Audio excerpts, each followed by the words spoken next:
Oke, baik. Rekaman kita mulai. Dan ya, kita berkumpul kembali di dalam kelas biologi tahun 2021.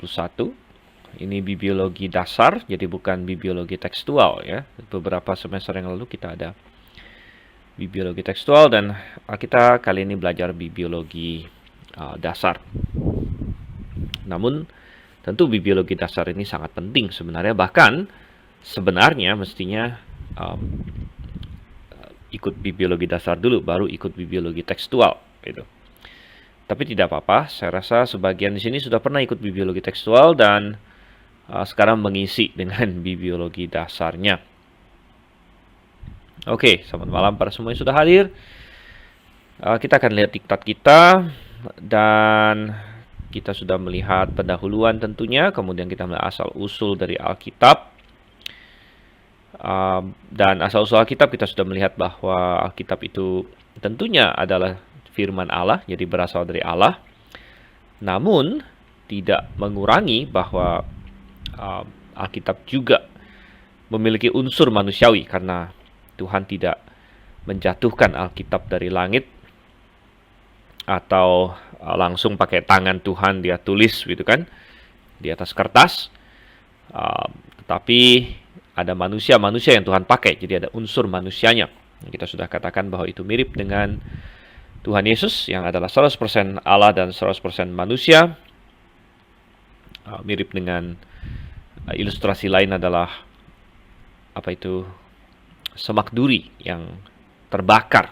Semak duri yang terbakar, karena di situ semak duri adalah sesuatu yang natural, dan api yang menghinggap padanya adalah sesuatu yang supranatural. Oke, dan kemudian minggu lalu kita membahas tentang inspirasi Alkitab. Jadi kalau Alkitab itu kita percaya sebagai firman Allah, tetapi juga adalah tulisan manusia, bagaimana caranya? Kok manusia bisa menulis, tapi itu disebut sebagai firman Allah? Nah, itu adalah suatu proses yang kita sebut proses inspirasi.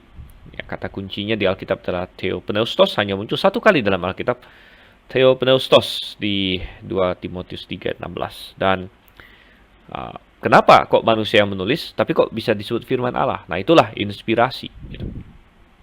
Nah, ada banyak teori inspirasi, mulai dari teori yang dipercaya oleh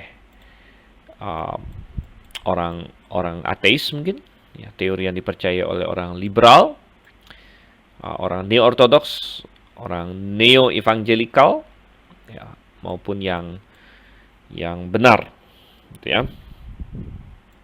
Dan itu sudah kita bahas. Dan yang benar tentunya adalah verbal plenary inspiration atau verbal plenary perfect inspiration. Dan hari ini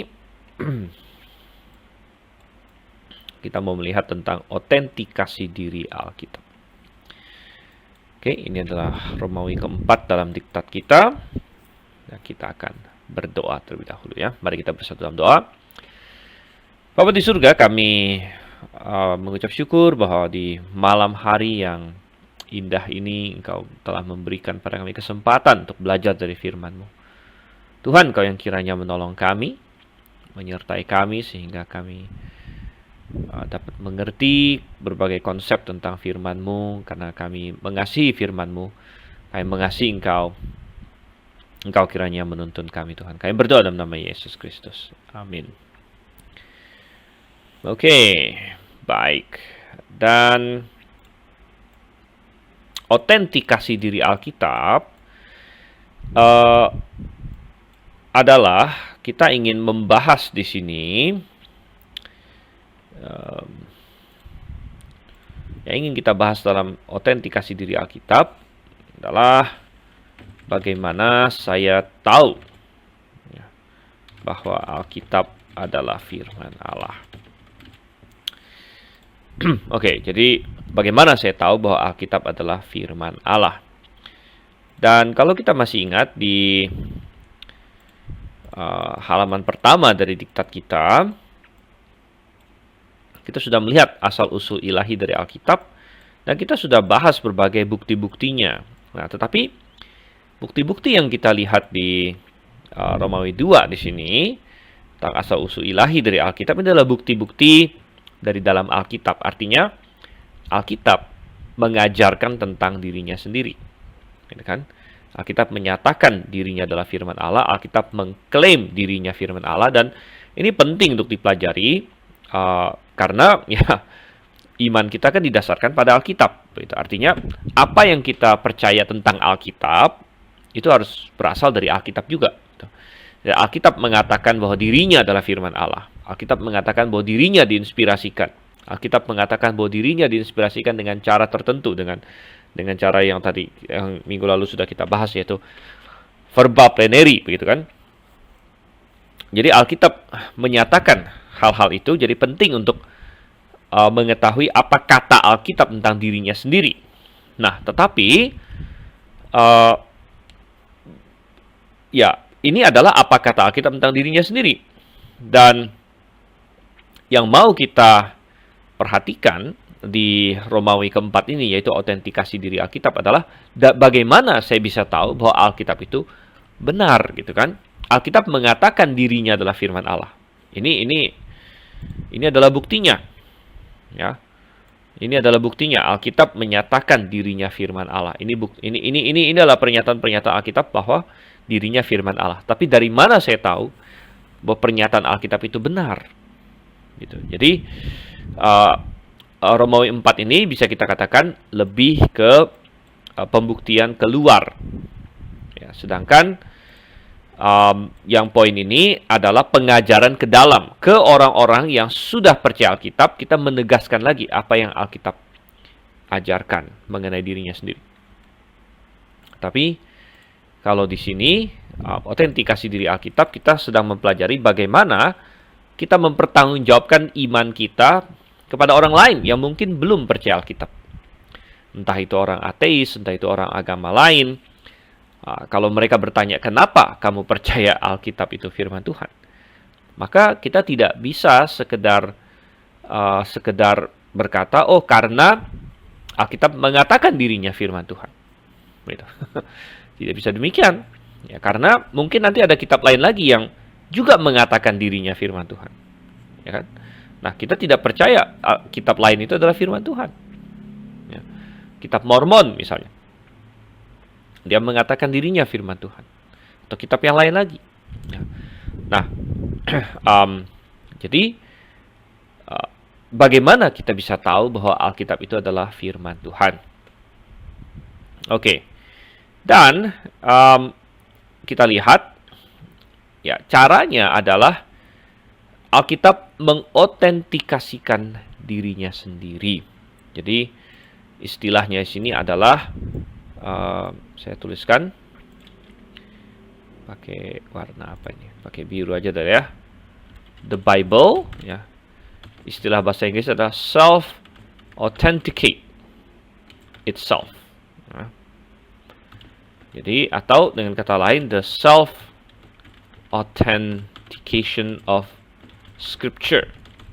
Jadi, autentikasi diri dari kitab suci.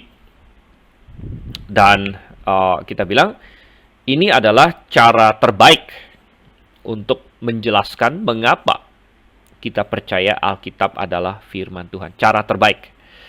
Nah, cara terbaik bukan berarti cara satu-satunya. Ada cara-cara lain.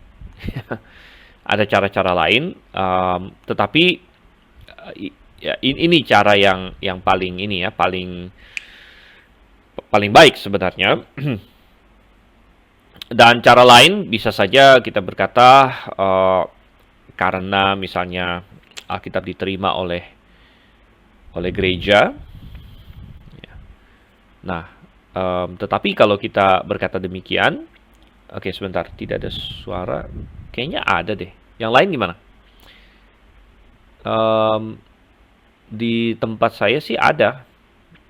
Saya bisa lihat saya ada suara karena kalau saya ada suara ada ini biru ya di ini saya di uh, di video saya ada kotak biru, ada itu berarti saya menyalurkan suara ke program begitu.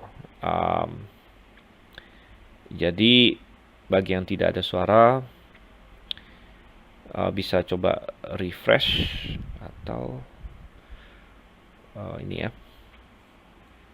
Mungkin dipastikan apanya itunya benar. Oke.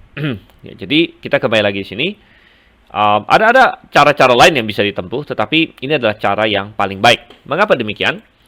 Nah, coba kita lihat sedikit. Ini bicara sedikit mengenai epistemologi. Ya. Jadi, apa itu epistemologi?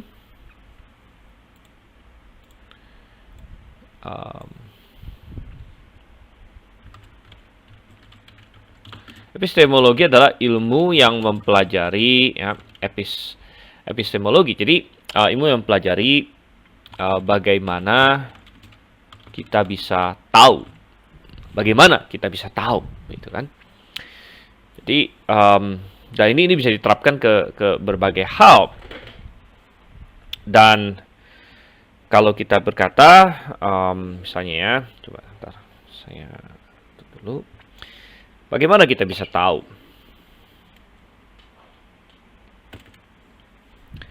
Misalnya kita ada pernyataan A. Dan pernyataan A ini kita anggap benar. Gitu kan? Sekarang pertanyaannya adalah, dari mana kita tahu pernyataan A ini benar? Gitu. Dari mana kita tahu pernyataan A ini benar? Dan kita bisa menjawab misalnya, saya tahu pernyataan A benar karena B. Jadi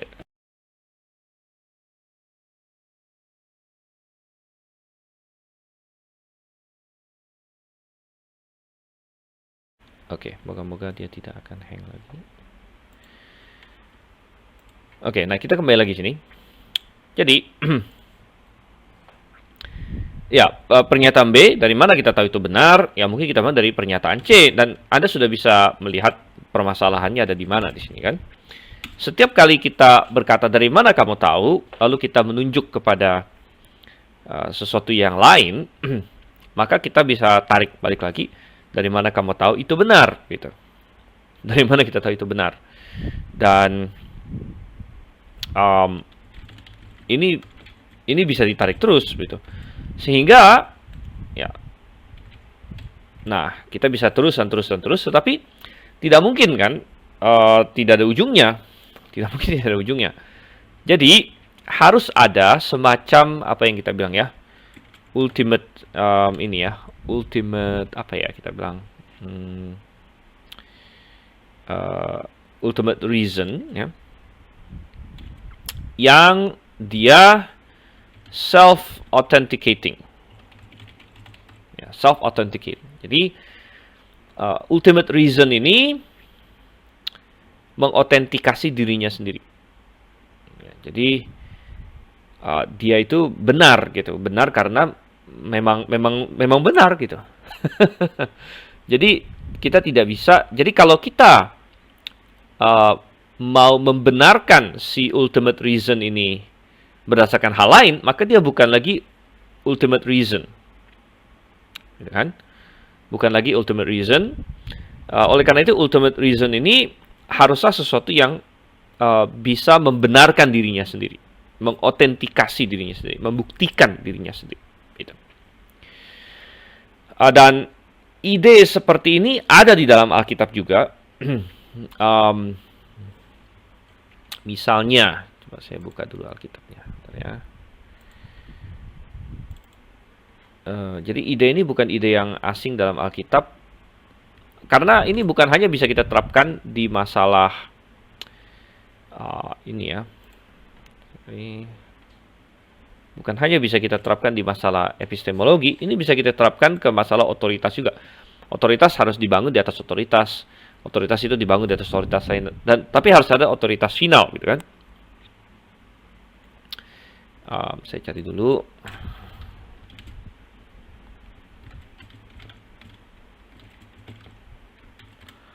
Ya, misalnya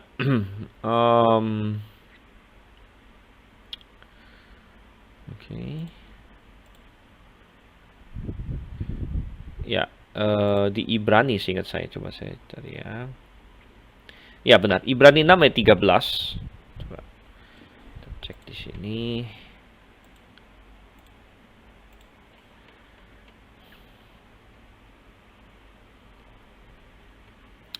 Ya, Ibrani 6 ayat 13. Sebab ketika Allah memberikan janjinya kepada Abraham, ia bersumpah demi dirinya sendiri, karena tidak ada orang yang lebih tinggi daripadanya.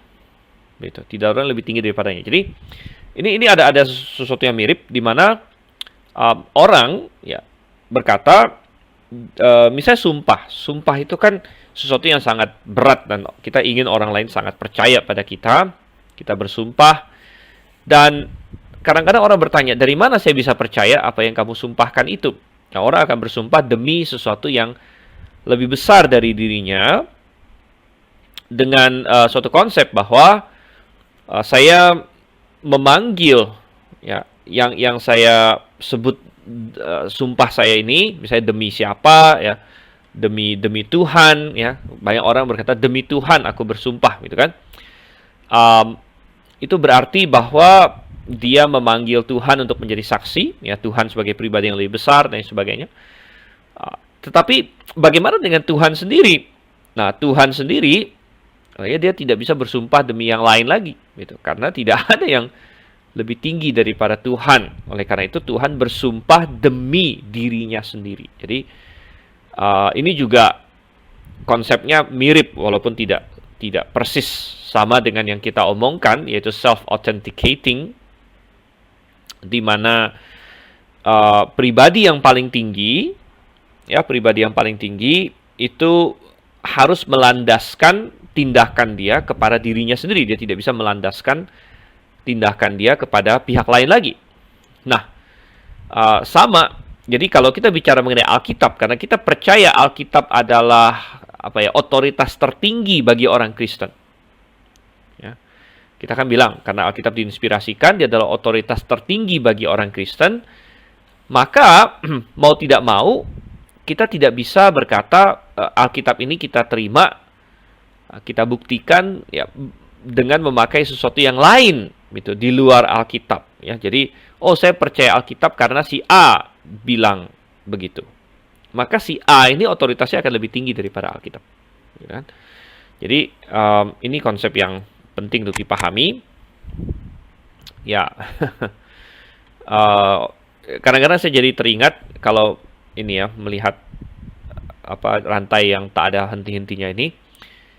Bagi yang sudah punya anak, mungkin masih ingat kalau anak-anak masih kecil, kadang-kadang anak-anak itu suka bertanya, begitu, dan kadang-kadang mereka tanyanya sembarangan, yaitu kenapa, gitu kan, kenapa. Jadi kadang-kadang mereka mulai belajar bahwa bertanya jauh lebih gampang daripada menjawab, dan orang tua yang pusing ya. Pernah nggak Anda ketemu anak yang pokoknya Anda jawab apa, dia timpalin lagi, kenapa gitu. Jadi dia kayak seneng ketemu suatu power, suatu kuasa, bahwa kalau saya tanya kenapa, orang tuanya bingung, mesti cari jawaban lagi. Dan dia tinggal nimpalin lagi, kenapa gitu. Misalnya kita suruh anak kita, kamu harus makan. Kenapa? Ya harus makan supaya tambah gede. Kenapa? Tanya lagi kan. Ya karena ada banyak gizi di makanan ini ya. Kenapa? Ditanya lagi kenapa. Jadi dia pokoknya apapun yang kita omong kenapa. Nah, kadang-kadang orang tua lama-lama bilang, "Stop, kenapa?" Pokoknya karena saya suruh kamu gitu. Jadi dalam rumah tangga ini saya sebagai bapak adalah ultimate reason gitu kan.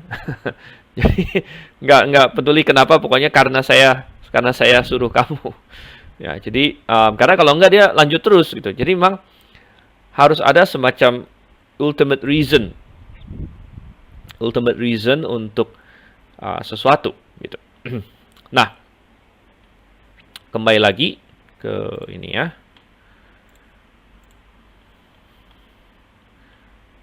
Kembali lagi ke sini.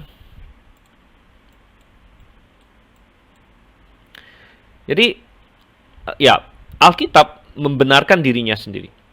Alkitab membenarkan dirinya sendiri, membuktikan dirinya sendiri. Bagaimana caranya? Ada beberapa tahapan yang akan kita pegang ya. Pertama, Alkitab membuktikan dirinya sendiri dari langkah pertama dulu, karena adanya Allah. Ya, karena adanya Allah.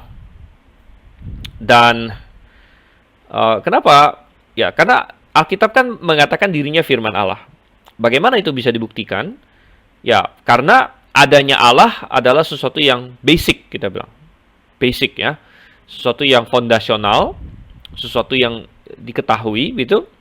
Dan Alkitab mengasumsikan keberadaan Allah. Kalau kita baca di dalam Alkitab,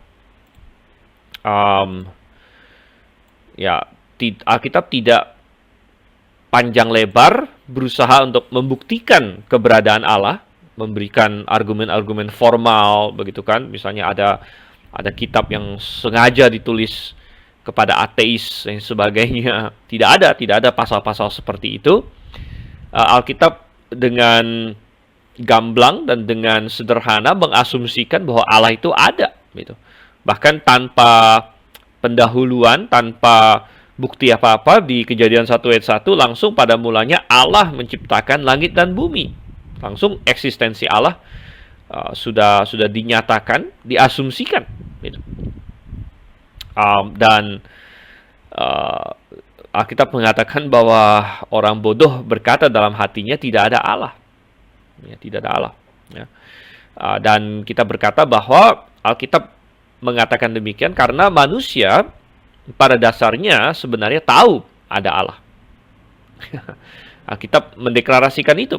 Hati nurani kita. Alkitab berkata bahwa ada hukum Allah tertulis dalam hati nurani manusia sebenarnya. Jadi manusia sebenarnya tahu dalam dirinya ada Allah, sehingga orang yang mengklaim dia tidak percaya ada Allah sebenarnya sedang menekan kesaksian dalam dirinya. Ateis-ateis yang berkata, atau agnostik yang berkata bahwa saya tidak percaya ada Allah, atau saya tidak mau tahu ada Allah atau tidak ada Allah, gitu kan? Dia sedang menekan kesaksian yang secara otomatis hadir di dalam dirinya. Kenapa? Ingat bahwa setiap manusia diciptakan menurut gambar dan rupa Allah. Ya. Dan itu berarti setiap manusia di dalam dirinya sebenarnya sudah ada kesaksian bahwa ada Allah, karena dirinya sendiri adalah diciptakan menurut gambar dan rupa Allah, gitu. Kita bisa membayangkan seorang anak yang mengklaim bahwa dia tidak punya orang tua. Ya, mungkin kita bilang seorang anak mengklaim bahwa dia tidak punya orang tua. Ya. Mungkin orang lain bilang, mana bapak kamu, mana ibu kamu? Saya nggak punya bapak, saya nggak punya ibu. Dia bilang,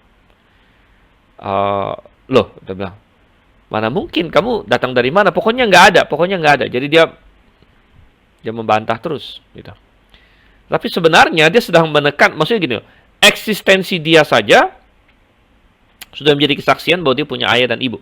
Nah, sama sebenarnya dengan adanya manusia, apalagi sebagai gambar dan rupa Allah, dan di dalam Tuhan sebenarnya menaruh di dalam di Roma pasal 2 dikatakan bahwa dalam hati nurani manusia yang tidak punya hukum Taurat pun ada hukum Allah, hukum moral Allah, ya. Sehingga semua orang itu punya sense bahwa memang Allah itu ada. Nah, walaupun demikian, tentu seperti yang saya katakan, ada sejumlah orang ya, yang menyebut diri kaum ateis, ya, belakangan agnostik. Ya, agnostik itu sedikit berbeda dari ateis, walaupun mirip-mirip. Ya. Agnostik berkata bahwa kita tidak bisa tahu ada Allah atau tidak ada Allah, gitu. Dan ada orang-orang yang seperti itu, maka berbagai argumen bisa diberikan mengenai keberadaan Allah di sini. Dan kita tidak akan bahas terlalu panjang lebar argumen-argumen itu, karena itu mungkin di kelas apologetika. Ya, kalau saya tidak salah, semester lalu ada kelas apologetika, walaupun tidak online, ya, di GITS, dan ya ada kelas apologetika. Saya dulu pernah juga mengajar kelas apologetika, tapi kemudian saya berikan kepada dosen lain untuk mengajarnya. Tapi kita coba lihat sedikit-sedikit lah ya mengenai argumen-argumen ini. Ada 4 argumen yang sering dipakai. Tentu mungkin ada yang lain lagi, tapi ini 4 yang sering. Yaitu argumen ontologis, kosmologis, teleologis, ya, dan argumen moral. Argumen ontologis tentang ada Allah. Dan kenapa ini penting ya? Karena kalau tidak ada Allah, maka kita tidak usah ngomong firman Allah kalau begitu kan. Jadi kalau kita mau membuktikan atau berkata kenapa kamu percaya Alkitab firman Allah, kita mulai dari saya percaya ada Allah. Gitu. Ya, ini basicnya ada Allah. Nah, kalau kita sudah berhadapan dengan orang yang percaya ada Allah, ya kita bisa skip sebenarnya langkah ini, tapi kita lihat sejenak saja. Dan argumen ontologis, coba kita pakai warna biru aja deh. Ya, argumen ontologis itu berarti keberadaan ya, keberadaan. Jadi argumen ontologis kira-kira begini, bahwa ini ya.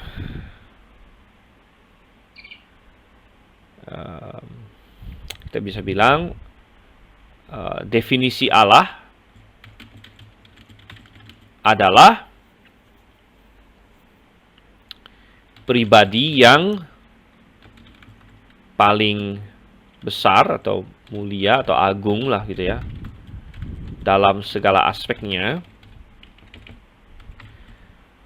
Ya, jadi definisi Allah adalah pribadi yang paling besar, mulia, agung dalam segala aspeknya yang dapat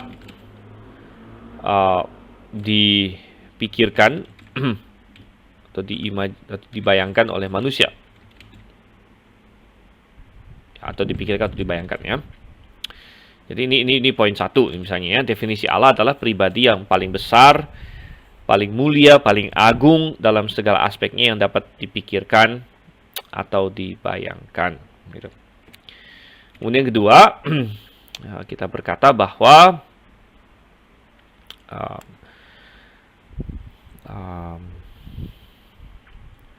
eksistensi adalah atau gini, sesuatu yang eksis itu lebih besar atau mulia daripada sesuatu yang tidak eksis. Benar dong? Ya. Jadi kalau sesuatu itu eksis, tentunya dia lebih besar, lebih mulia daripada kalau sesuatu itu tidak eksis. Nah, oleh karena itu, Allah pasti eksis. Ya. Allah pasti eksis. Kenapa? Karena kalau Allah tidak eksis, maka berarti kita bisa membayangkan atau memikirkan sesuatu yang lebih besar dari Allah. Ya kan? Kalau Allah tidak eksis, maka kita bisa memikirkan sesuatu yang lebih besar dari Allah, yaitu sesuatu yang eksis gitu. Allah yang eksis. Jadi ya, karena eksistensi itu bagian dari kebesaran Allah, gitu kan? Maka dia pasti eksis gitu ya. Ya, jadi ini bagian dari argumen ontologis. Ini adalah argumen yang sangat filosofis sebenarnya. Sangat filosofis. Ya, saya sendiri tidak terlalu suka untuk memakai argumen ini terlalu banyak gitu ya. Jadi karena ini argumen yang sangat filosofis, banyak dibantah juga oleh para filsuf. Tetapi ada apologet-apologet Kristen yang menggunakan argumen ini sampai hari ini, gitu. Untuk sekedar diketahui saja. Berikutnya adalah argumen kosmologis. Coba kita lihat di sini.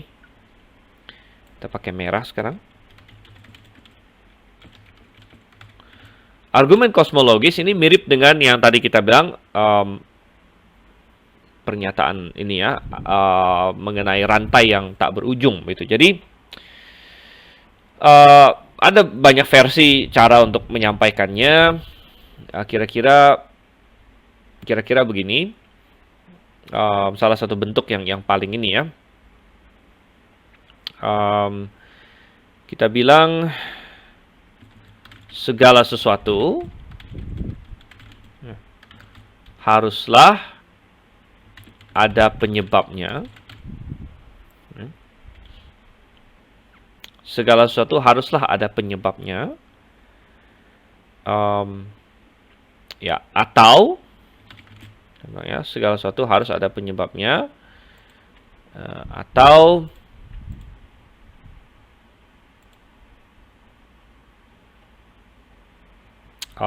kita bilang atau dia mana ini saya adalah segala sesuatu harus ada penyebabnya, atau dia adalah sesuatu yang ini ya harus ada dengan sendirinya. Oke, segala sesuatu harus ada penyebabnya, atau dia adalah sesuatu yang harus ada dengan sendirinya. Atau kita ini saya tambahkan sedikit, segala sesuatu yang eksis. Oke ya, segala sesuatu yang eksis tentunya. Itu kalau dia tidak eksis, masih hanya dalam benak saja ya. Ini ya. Segala sesuatu yang eksis haruslah ada penyebabnya, atau dia adalah sesuatu yang harus ada dengan sendirinya. Nah, poin kedua kita bisa bilang alam semesta dengan segala isinya eksis. Oke, sehingga kita bilang alam semesta haruslah ada penyebabnya. Oke. Alam semesta harus ada penyebabnya. Penyebab dari alam semesta adalah Allah. Penyebab dari alam semesta adalah Allah. Jadi ini adalah versi lain daripada kalau kita berkata pokoknya segala sesuatu harus ada penyebab. Nah, tidak mungkin penyebab. Jadi penyebabnya si A adalah si B, penyebabnya B adalah C, penyebabnya C adalah D. Dan kita tidak bisa mundur sampai infinite begitu. Sehingga harus ada penyebab akhir, kita bilang. Nah, penyebab akhir itu adalah Allah. Kan? Jadi ini cara lain untuk. Jadi argumen kosmologis ini bisa disampaikan dengan beberapa cara intinya. Nah, yang sering diserang adalah, loh, kenapa Allah boleh tidak ada penyebab? Sehingga versi yang saya tuliskan di sini sedikit menjawab kenapa Allah tidak ada penyebab. Ya, karena makanya di poin nomor 1 kita sedikit tambahkan, atau dia adalah sesuatu yang harus ada dengan sendirinya. Dan kita berkata Allah tidak ada penyebab karena Allah adalah pribadi atau sesuatu yang harus ada dengan sendirinya. Gitu. Jadi dia Allah harus ada dengan sendirinya. Nah, mungkin ya para ateis akan berkata, kenapa tidak alam semesta saja sesuatu yang harus ada dengan sendirinya? Gitu. Tetapi kita bilang bahwa apakah benar alam semesta harus ada dengan sendirinya? Gitu. Karena bahkan menurut ateis sendiri, alam semesta memiliki permulaan, yaitu di Big Bang. Ini menurut ateis sendiri. Maksudnya dalam teori evolusi, alam semesta punya permulaan, yaitu Big Bang. Berarti sebelum Big Bang, alam semesta tidak ada. Nah, kalau alam semesta tidak ada sebelum Big Bang, maka alam semesta bukanlah sesuatu yang harus ada dengan sendirinya. Gitu. Karena dia pernah tidak ada. Gitu. Nah, sehingga alam semesta tidak bisa muncul dengan sendirinya. Oleh karena itu harus ada penyebab lain di luar dari alam semesta. Gitu ya. Dan penyebab itu adalah Allah. Oke, itu adalah argumen kosmologis. Sekali lagi kita tidak terlalu panjang lebar. Ya, saya hanya berikan sedikit gambaran saja. Ini kita pelajari secara lebih mendalam lagi di apologetika tentunya. Kalau Anda tertarik, kita ada kelas juga, kelas apologetika. ya semester lalu baru keluar sih, dan belum pernah kita tawarkan secara online juga. Dan di kelas apologetika ya hal-hal seperti ini mestinya kita bahas, dan segala macam sanggahannya dan bantahannya lagi gitu ya. Oke, tapi kita hanya sekilas saja di sini. Kemudian ada argumen teleologis. Argumen teleologis ya.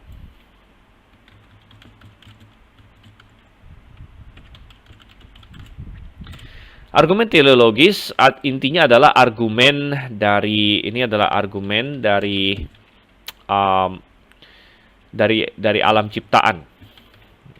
Dari alam ciptaan. Jadi ini dari kata teleolo ya, jadi itu maksudnya akhir, jadi ujungnya apa?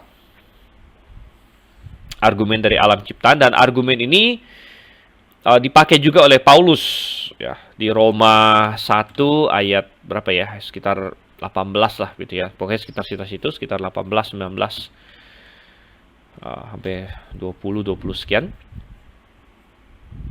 dan di mana Paulus berkata bahwa apa yang tidak nampak pada Allah, yaitu keilahiannya, dapat nampak kepada pikiran dari dunia yang diciptakan gitu. Dan kita bisa berargumen mengenai desain dalam alam semesta ya. Desain dalam alam semesta mengindikasikan bahwa itu tidak mungkin terjadi dengan sendirinya,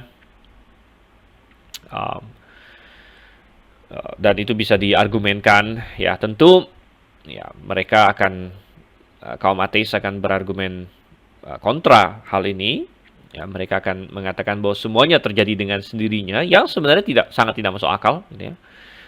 Jadi kita bisa berargumen ya, baik itu dari tubuh manusia itu sendiri, dari alam semesta ya, dari makhluk hidup yang lain ya. Jadi ini desain ini, dan ini banyak sekali, dan gerakan ya ilmuwan-ilmuwan yang percaya penciptaan atau creationist movement banyak menyumbang untuk argumen-argumen ini. Semakin kita mempelajari apapun ya, dan gak usah jauh-jauh, sekarang DNA ya, semakin manusia mempelajari DNA, semakin sebenarnya tidak mungkin itu terjadi dengan sendirinya. Karena DNA semakin dipelajari, membuktikan dirinya semakin kompleks, jauh lebih kompleks dari yang dipikirkan manusia. Ya, jadi wow, luar biasa, sangat kompleks sekali. Saya masih ingat sekitar tahun 90-an akhir dan 2000-an awal. Siapa masih ingat ada namanya The Human Genome Project? Ya, masih ingat ya? Mungkin yang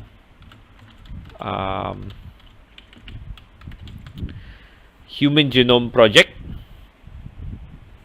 Dan waktu itu tahun 90-an akhir dan 2000-an awal, sedang hangat-hangatnya manusia bisa membaca kode genetik.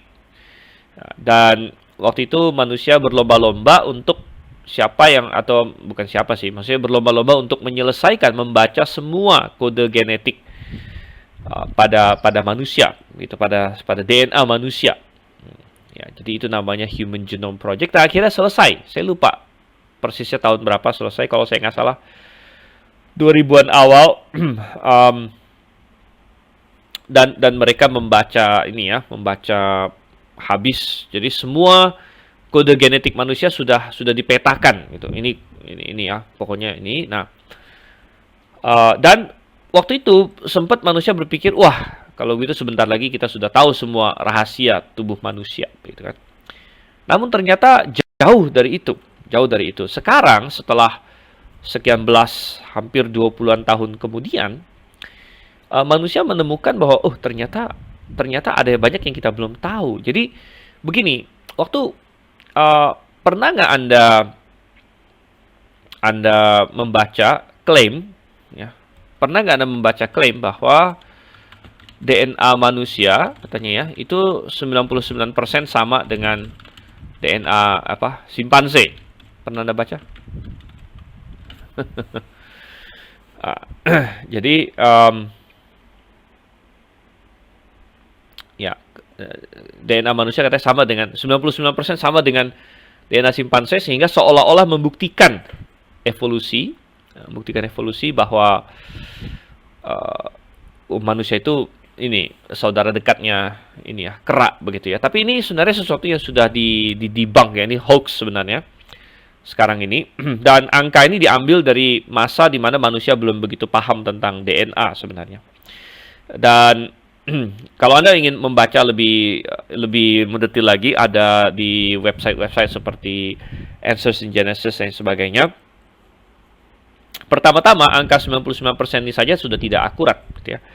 Tapi mereka dapat angka ini juga karena begini, di dalam peta DNA itu ada daerah-daerah yang mereka anggap inilah kode proteinnya, sedangkan ada daerah-daerah yang mereka anggap ini tidak ada gunanya. Jadi disebut junk DNA sampah gitu.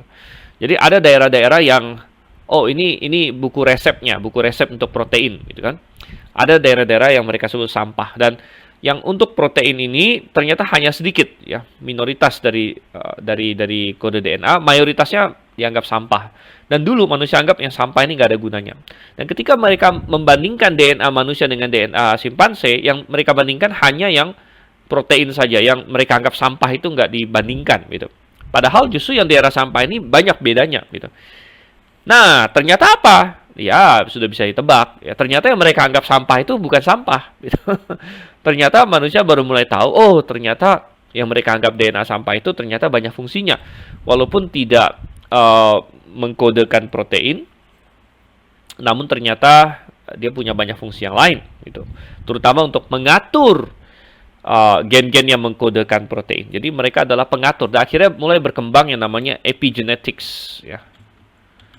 Epigenetics di mana rupanya bukan hanya gennya yang penting, tapi ada kode-kode di permukaan gen itu yang juga penting juga gitu. Jadi ternyata setelah dicek-cek ya, kode manusia dengan simpanse itu tidak sedekat itu ya, dan ya itu ini. Nah, jadi ini adalah argumen teleologis ya, dan kita bisa habiskan banyak waktu di sini, tapi saya hanya kasih sedikit saja. Ada pertanyaan dari Heru. Saya dengar baru-baru ini ada saintis berhasil mengcloning black-footed ferret. Bagaimana hubungannya dengan DNA? Oke, nggak masalah. Nggak ada masalah. Jadi cloning itu apa? Cloning itu adalah suatu teknologi untuk suatu teknologi. Jadi dia memakai sel dewasa untuk, atau istilahnya apa ya, DNA dewasa dimasukkan ke sel ovum. Jadi itu ini ya. Nah, ini jadi pelajaran biologi sebentar. Jadi saya kasih sedikit gambaran. Jadi biasanya supaya bisa ada keturunan makhluk hidup itu, terutama mamalia, termasuk mamalia, jadi semua binatang-binatang tingkat tinggi dan juga manusia, itu ada yang disebut sel telur, ovum, dan kemudian juga sperma. Nih saya gambar biasa aja ya. Jadi manusia itu kan terdiri dari 23 kromosom DNA-nya, 23 kromosom. Nah, waktu bikin sperma dia pakai setengahnya. Jadi 23 kromosom itu ganda. Ya, 23 ganda, dan waktu dibikin sperma, ganda ini dipecah jadi tinggal 23 yang single ya. Dan ovum ini juga mengandung 23 single. Jadi kalau 23 single ketemu 23 single, jadi akhirnya menjadi 23 ganda. Sedangkan sel-sel tubuh kita semua yang lain semuanya 23 ganda. Cuman sel telur dan sel sperma yang 23 single. Ya. Dan ya, untuk supaya bisa menjadi manusia ya, sperma atau binatang yang lain pun sama mekanismenya. Sperma yang mengandung 23 kromosom single ini harus masuk ke ovum yang mengandung 23 kromosom single. Kromosom single dan kromosom single bergabung menjadi kromosom 23 kromosom double. Dalam cloning yang dilakukan adalah dia mengambil sel biasa. Sel biasa. Jadi kalau sel biasa ini kan berarti dia berisikan gen. Ini sel biasa. Dan di dalamnya ada 23 ganda. Tapi sel ini, dia ambil ininya, ambil inti selnya yang berisikan kromosom ini. Kemudian yang di ovum ini, inti selnya yang 23 single, dia buang. Ya. Yang berisi 23 single dibuang, jadi kosong. Lalu dia masukkan yang ganda ke sini. Jadi tidak pakai sperma. Ya, tidak pakai sperma. Melainkan kenapa bisa jadi ganda? Karena dia ambil dari sel biasa. Nah, karena dia ambil dari sel biasa, maka gen dia akan sama persis dengan gen yang diambil selnya ini. Makanya cloning katanya. Cloning kan jadi sama persis. Sedangkan kalau manusia pada biasanya itu pakai campuran. Campuran setengah gen ibu, setengah gen ayah. Kan karena 23 single dari ibu, 23 single dari ayah. Sedangkan untuk cloning dia ambil sel yang sudah ada. Ya misalnya dia ambil sel ibunya sendiri, ya berarti cloning ibunya. Dia ambil sel bapaknya, berarti dia cloning bapaknya gitu. Ya, jadi lalu dimasukkan sehingga ovum ini lalu ditipu bahwa seolah-olah sudah ada sperma yang masuk padahal belum ada, kan? Dan dia ditipu dan akhirnya dia berkembang menjadi menjadi embrio. Oke, jadi ya kalau ditanya hubungannya dengan DNA ya ini dia manipulasi DNA di sini ya. Oke, itu argumen teleologis. Sekarang kita masuk ke argumen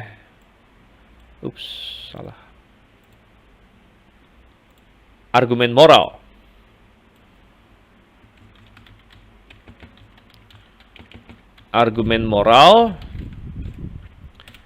Argumen moral mengatakan bahwa adanya moralitas membuktikan ada Allah. Nah, di sini saya mendapatkan banyak orang yang sedikit salah konsep mengenai argumen moral ini, termasuk banyak ateis juga salah konsep mengenai apa yang kita maksud dengan argumen moral ini. Dan mereka sering berargumen balik bahwa loh, tapi moral itu beda-beda begitu. Ya, dan banyak orang yang moralnya tidak sesuai dengan Alkitab. Gitu kan? Jadi mereka berkata itu tidak membuktikan ada Allah. Tapi kita bilang begini, memang banyak orang yang moralnya tidak sesuai dengan Alkitab. Tetapi kita bilang bahwa boleh dibilang hampir semua manusia tetap memiliki moralitas. Artinya, bagi setiap orang ada kategori benar dan salah. Gitu. Walaupun mungkin bagi tiap-tiap orang beda-beda. Ya, apa yang dia anggap benar dan apa yang dianggap salah. Nah, memang manusia itu sebenarnya ada hati nurani. Ya, dan hampirlah ada hal-hal yang secara universal sebenarnya manusia tahu itu salah. Membunuh, berbohong, ya rata-rata manusia tahu itu salah. Tetapi sekalipun misalnya ada orang yang beda gitu ya ininya, namun bagi dia pun tetap ada benar, ada salah gitu. Nah, ini sedikit beda dengan misalnya benda mati. Benda mati, misalnya ada batu menggelinding, nabrak batu lain, batu gede menggelinding, nabrak batu kecilnya hancur. Itu benar atau salah? Kita bilang nggak ada hubungan benar atau salah gitu. Tidak ada kategori benar atau salah, ya kan? Kategori moral ini moralnya baik atau moralnya tidak baik, nggak ada kategori itu karena nggak ada hubungan gitu. Kenapa harus ada kategori benar dan salah? Ini kan hanya sesuatu yang terjadi saja. Di luar angkasa ada meteor jatuh ke atas bulan, itu benar atau salah? Loh, kok pertanyaannya aneh gitu. Benar atau salah? Tidak ada kategori benar atau salah di situ. Ya, dan ya kita bisa ilustrasikan dengan semua yang lain seperti itu. Tapi kenapa kalau manusia bunuh orang, dia tusuk temannya, nah kita bisa bilang ini secara moral salah gitu. Why? Kalau ateisme itu benar, kalau tidak ada Allah dan kita bukan pencipta, berarti kan saya ini seonggok atom. Saya ini seonggok molekul-molekul, tidak tidak berbeda secara substantif dengan batu. Batu nabrak batu lain, kita bilang nggak ada benar atau salahnya. Pokoknya ya begitu aja. Ada gunung berapi, ada batu kalau terlempar, duk kena batu lain, batunya hancur. Kita nggak bilang, oh ini batu jahat, kan nggak gitu. Ya. Nggak ada hubungannya. Tapi kalau manusia, tusuk manusia atau manusia ngapain sesuatu yang jahat, oh itu jahat. Nah kenapa? Kenapa ada kategori moral pada manusia? Jadi itu adalah argumen moral. Argumen moral tidak berkata bahwa semua manusia moralitasnya seperti Alkitab. Bukan itu yang kita klaim. Ya, kita tahu ada banyak orang yang moralitasnya tidak sesuai dengan Alkitab. Tetapi orang yang moralitasnya tidak sesuai dengan Alkitab pun, dia tetap punya sense bahwa ada yang benar, ada yang salah. Walaupun apa yang dianggap benar dengan apa yang dianggap salah beda dengan kita. Gitu. Misalnya orang Kristen ya berkata bahwa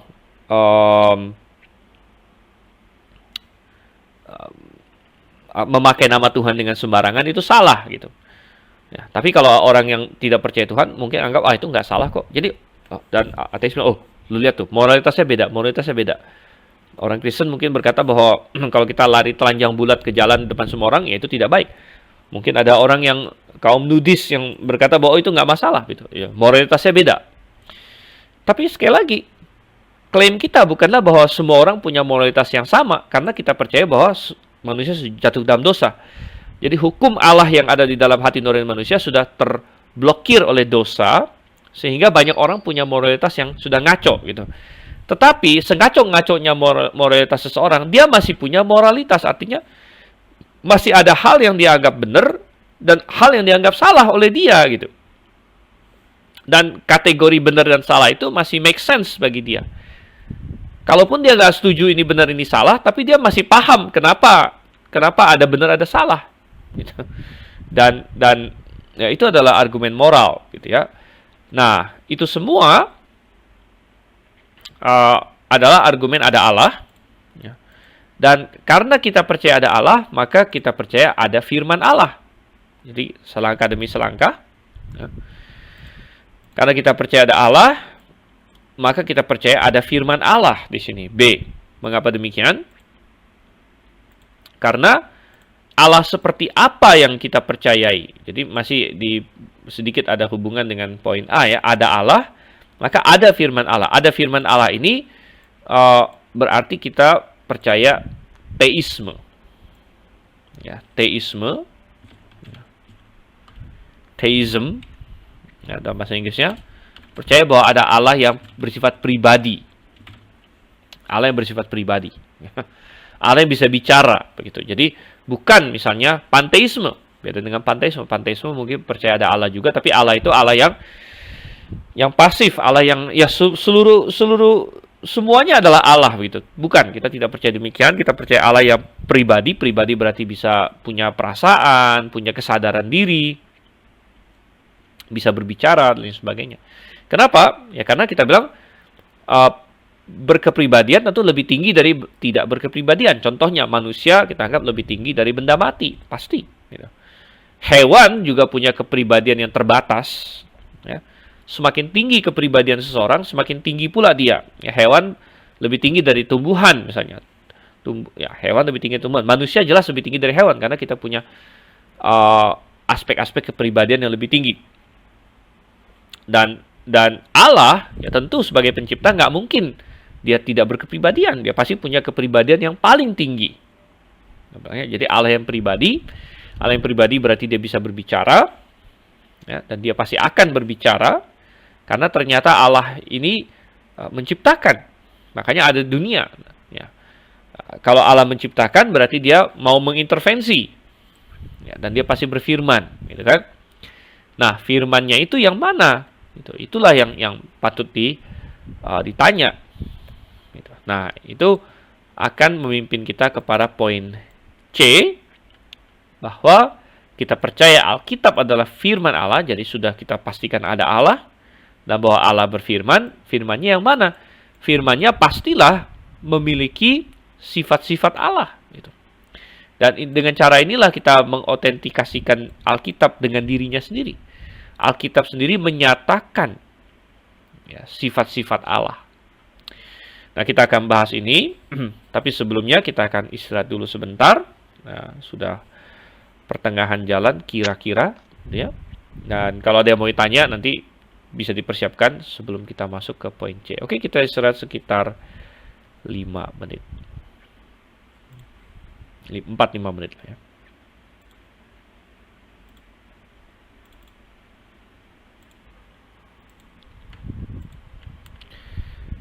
Baik, kita lanjut lagi setelah kita break sebentar tadi. Dan kita melihat bahwa Alkitab mencerminkan sifat-sifat Allah. Gitu. Alkitab mencerminkan sifat-sifat Allah, dan oleh karena itu Alkitab kita percaya adalah firman dari Allah. Memang karya seseorang itu mencerminkan sifat seseorang. Oleh karena itu, ya salah satu Mazmur yang sangat indah, saya ajak kita lihat di sini, adalah Mazmur 19. Ya, dan di Mazmur 19 ini dia menggambarkan dua pewahyuan Allah yang penting sekali untuk manusia. Yang pertama adalah wahyu umum. Ya, wahyu umum untuk memimpin biduan Mazmur Daud, langit menceritakan kemuliaan Allah. Jadi karena langit adalah karya Allah, langit menceritakan kemuliaan Allah. Nah, ini adalah bagian dari argumen teleologis yang tadi kita bilang, ya, dari alam ciptaan. Cakrawala memberitakan pekerjaan tangannya. Hari meneruskan berita itu kepada hari, dan malam menyampaikan pengetahuan itu kepada malam. Tidak ada berita, tidak ada kata, suara mereka tidak terdengar, tapi gema mereka terpencar ke seluruh dunia, dan perkataan mereka sampai ke ujung bumi. Ia masang kemah di langit untuk matahari, yang keluar bagaikan pengantin laki-laki, yang keluar dari kamarnya girang bagaikan pahlawan yang hendak melakukan perjalanannya.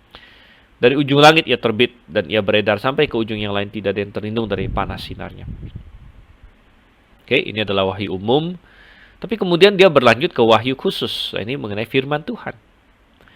Taurat Tuhan. Jadi, sebagaimana wahyu umum menyatakan Tuhan, maka wahyu khusus, yaitu firman Tuhan, juga menyatakan Tuhan. Taurat Tuhan itu sempurna. Karena Allah sempurna, maka Tauratnya sempurna. Menyegarkan jiwa. Peraturan Tuhan itu teguh, memberikan hikmat pada orang yang tak berpengalaman. Ya, karena Tuhan itu maha berhikmat, ya kan? Titah Tuhan itu tepat, menyukakan hati. Perintah Tuhan itu murni, membuat mata bercahaya. Takut akan Tuhan itu suci, tetap ada untuk selamanya. Hukum-hukum Tuhan itu benar, adil semuanya. Oke. Dan apa saja sifat-sifat Allah yang bisa kita lihat dalam Alkitab, yang membuktikan bahwa Alkitab adalah firman Tuhan. Ya, dan saya mengekspansi apa yang sudah ditulis oleh Dr. Suento Liao, jadi rektor kita dan gembala di Grafe juga.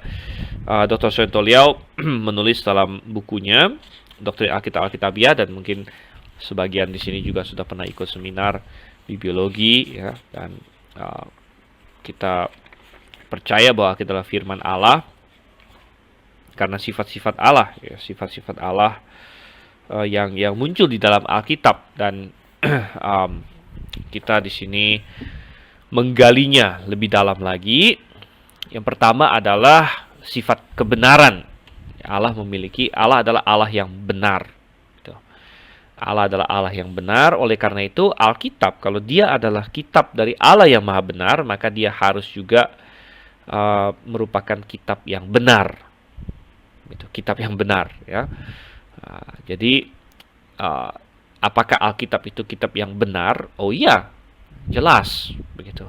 Alkitab adalah kitab yang benar. Tidak ada kebohongan di dalamnya. Tidak ada yang salah di dalamnya. Gitu.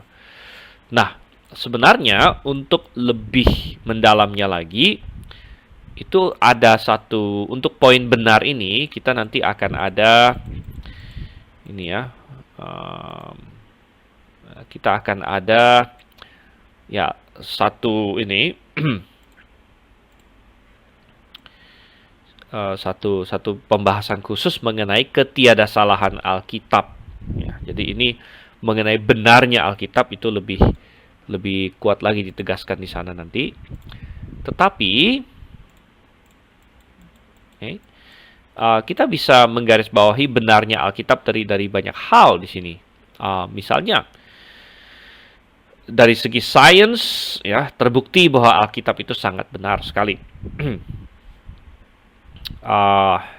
Nggak usah jauh-jauh, masalah kesehatan, ya, Alkitab terbukti sangat benar.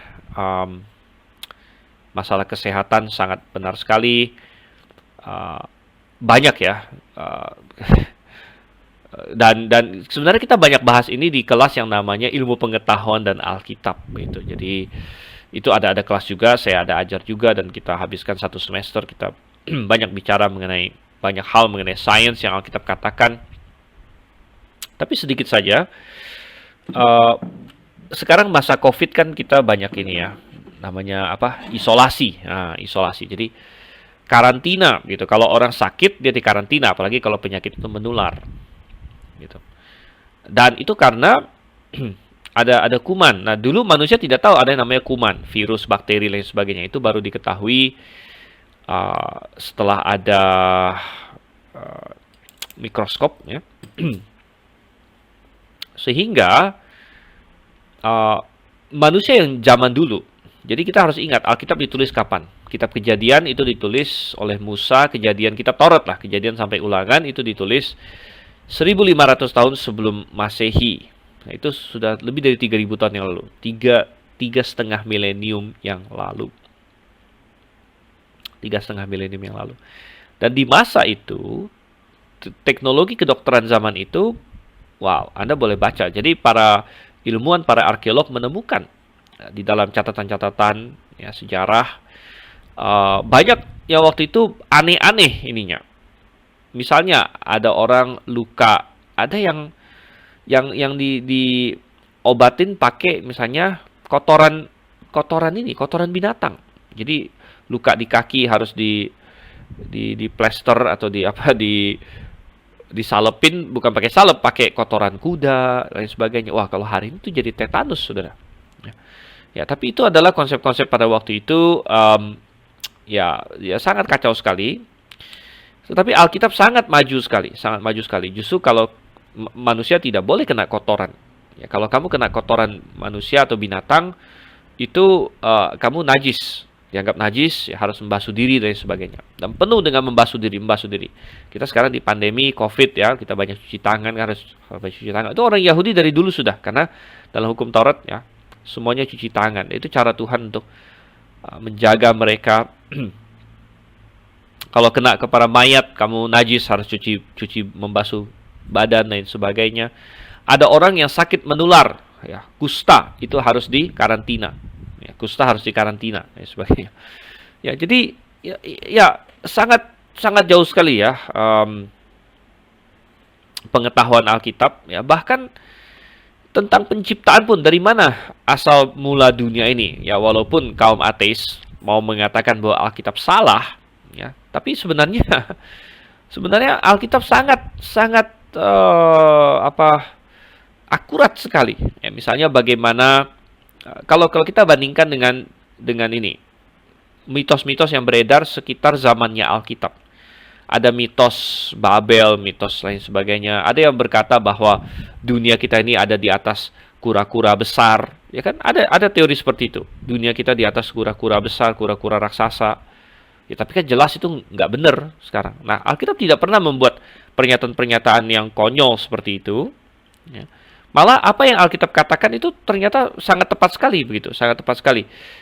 Bahwa Tuhan menciptakan tiap-tiap binatang menurut jenisnya. Nah, sampai sekarang, ya, walaupun evolusi segala macam berkata lain, tapi tidak ada buktinya. Evolusi tidak pernah disaksikan bahwa ada makhluk hidup yang bisa berubah dari jenis yang satu ke jenis yang lain, gitu. Jenis yang besar, gitu kan? Belum ada itu, ya. Nah, apakah makhluk hidup bisa berubah? Ya, bisa berubah, tapi dia tetap tidak berubah jenis. Ya, ada burung yang dia berubah paruhnya jadi lebih begini, bisa. Tapi itu variasi di dalam jenis. Saya bilang. Anjing juga bisa berubah-ubah, tapi tetap anjing. Dia nggak berubah jadi kucing, misalnya. Nggak bisa, begitu. Nah, jadi, ya, banyak sekali hal-hal di situ. Belum lagi kebenaran-kebenaran yang bersifat filosofis. Wah, itu banyak sekali dalam Alkitab. Ya, banyak sekali kata-kata hikmat, pelajaran-pelajaran yang sangat benar untuk kehidupan ini, ya, yang manusia sudah temukan. Ya. Ya, kalau manusia hidup sesuai dengan prinsip-prinsip Alkitab, wah itu pasti bagus hidupnya. Jadi kebenaran Alkitab bisa dibuktikan dari berbagai sisi, dan ya kita akan bahas itu secara lebih panjang lebar lagi di sesi mengenai ketiadasalahan Alkitab. Ya, jadi itu kebenaran. Kita centang dulu, ya, kita centang. Ya, ini akan dipelajari lagi nanti. Jelek sekali centangnya. Ya. Oke, kemudian kita masuk kepada keharmonisan. Keharmonisan karena kita percaya Alkitab itu walaupun ditulis oleh manusia tapi adalah firman Allah. Nah, karena firman Allah itu ada satu Allah, maka pastinya Alkitab itu harus harmonis satu dengan yang lainnya. Dan ternyata benar. Ternyata benar. Masih ingat kita berkata bahwa Alkitab itu ditulis oleh 40-an orang. 40-an orang. Ya, manusia, kita sudah daftarkan 2 minggu atau beberapa minggu yang lalu. Namun, luar biasanya adalah bahwa Alkitab kok sangat harmonis. Gitu. Sangat harmonis sekali. Nah, tentu sekali lagi, para kritik berusaha mencari, kenapa bagian ini bertentangan dengan bagian ini bertentangan dengan bagian ini. Nah, itu nanti kita akan bahas di ketiadasalahan Alkitab. Tetapi secara umum, ya misalnya topiknya sama, ya walaupun ada banyak sekali topik yang bervariasi, tapi ujung-ujungnya masih sama. Maksudnya dari topik yang berbeda-beda ini arahnya sama gitu, arahnya sama. Membicarakan cinta di Kidung Agung, membicarakan hukum di kitab Taurat, membicarakan sejarah di kitab-kitab sejarah, surat-surat pribadi, tapi kok nyambung semua gitu, nyambung semua, sangat konsisten, sangat harmonis, sampai-sampai Tuhan Yesus bisa berkata bahwa semua berbicara tentang aku, katanya. Semua berbicara tentang Tuhan Yesus. Jadi ini hal yang sangat luar biasa sekali, dan ini adalah salah satu bukti bahwa di balik manusia-manusia itu ada Allah. Karena manusia-manusia ini tidak pernah ketemu, tidak pernah reuni. Kalau hari ini ada 40 orang tokoh, ya, katakanlah tokoh dalam bidang yang sama saja, dipertemukan, ya, disuruh bikin karya, masing-masing bikin karya, pasti banyak yang beda-beda begitu. Tapi 40 orang penulis Alkitab, 40 sekian lah, ya. Ternyata apa? Dan lebih parahnya lagi, mereka tidak pernah duduk bersama. Hidup mereka jauh satu dengan yang lain. Ya, kalau kita percaya Ayub, misalnya yang menulis adalah Ayub, itu bisa jadi 2000-an tahun sebelum Masehi. Sampai dengan Rasul Yohanes. Jadi sudah 2000-an tahun rentang penulisan. Bahasa yang dipakai saja beda, saudara. Ada Ibrani, ada Aram, ada Yunani. Ya.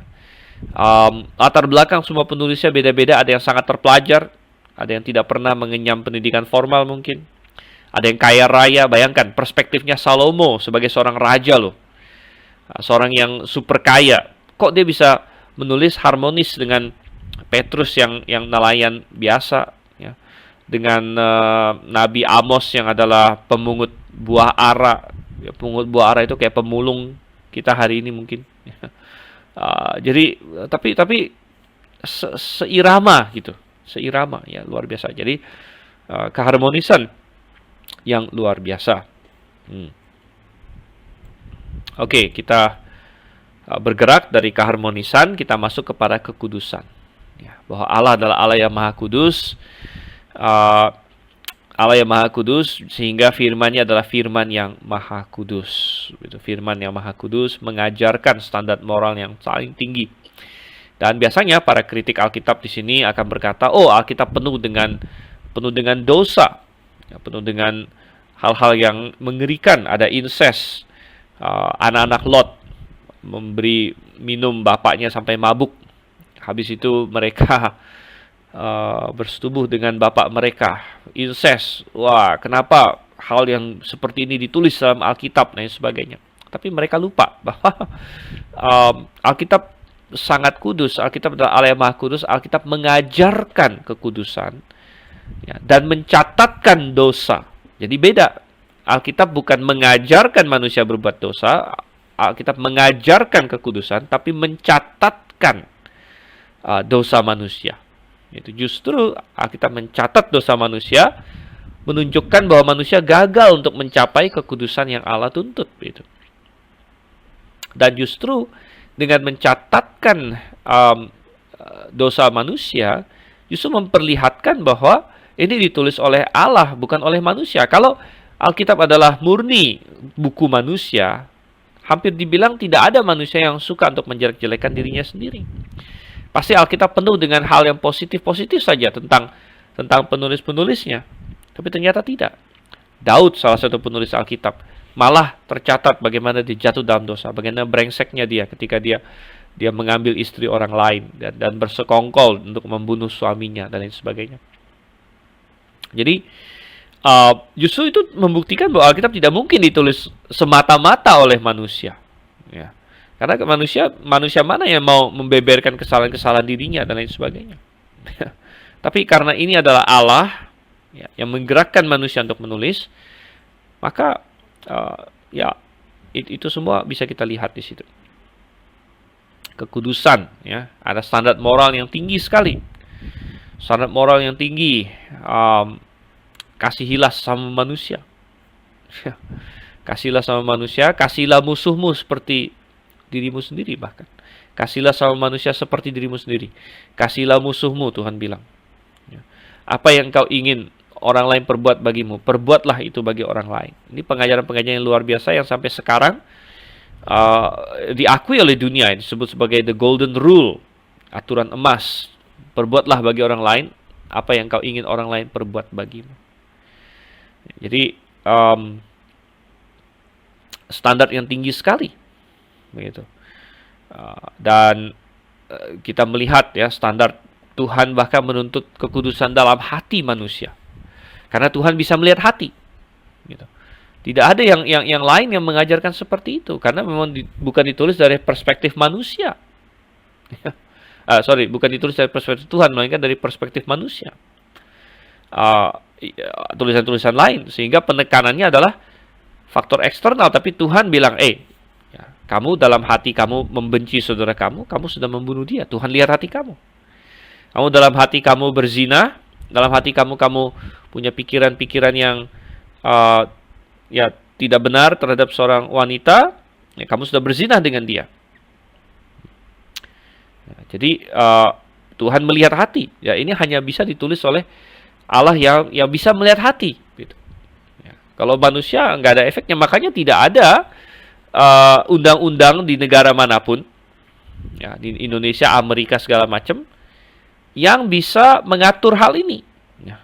Tidak ada aturan, misalnya undang-undang KUHP, kamu tidak boleh memandang seorang wanita dan menginginkannya. Bagaimana caranya bisa buktikan itu?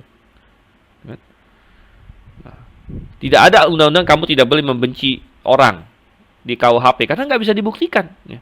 Mana saya bisa membenci dia? Gitu. Ya.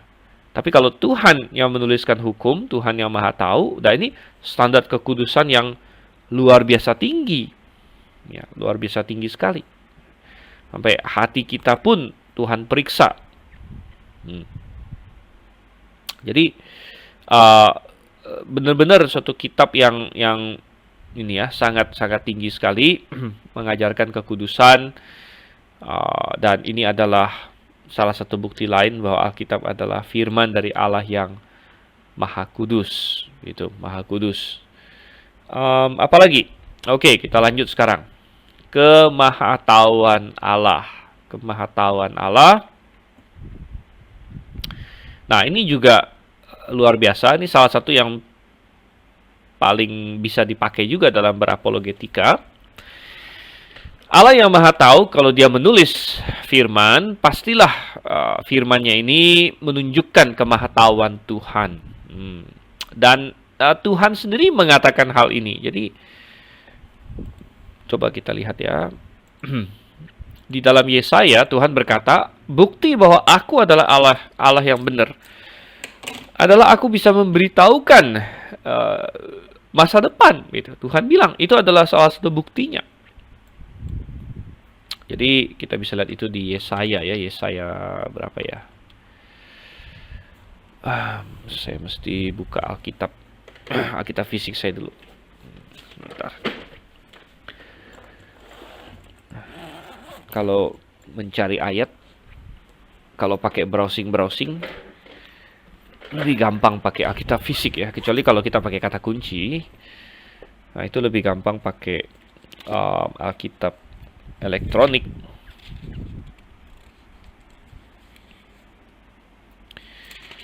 Oke, dan di Yesaya pasal 40-an berkali-kali ya Tuhan menantang, dan Tuhan berkata bahwa dia ini.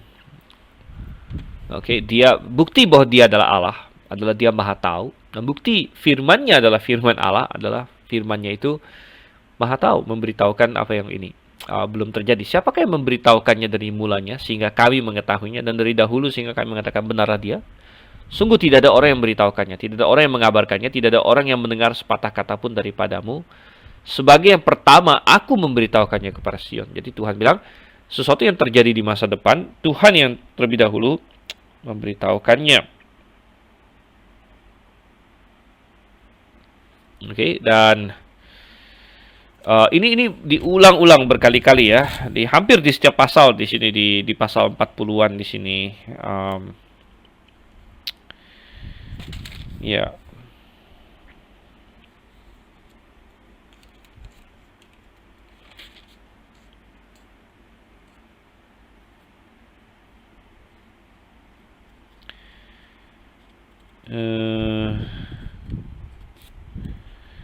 Dan di pasal ini ya, pasal 44, 45. Nah, ini juga bisa menjadi salah satu nih ya. Coba kita lihat. Pasal 44.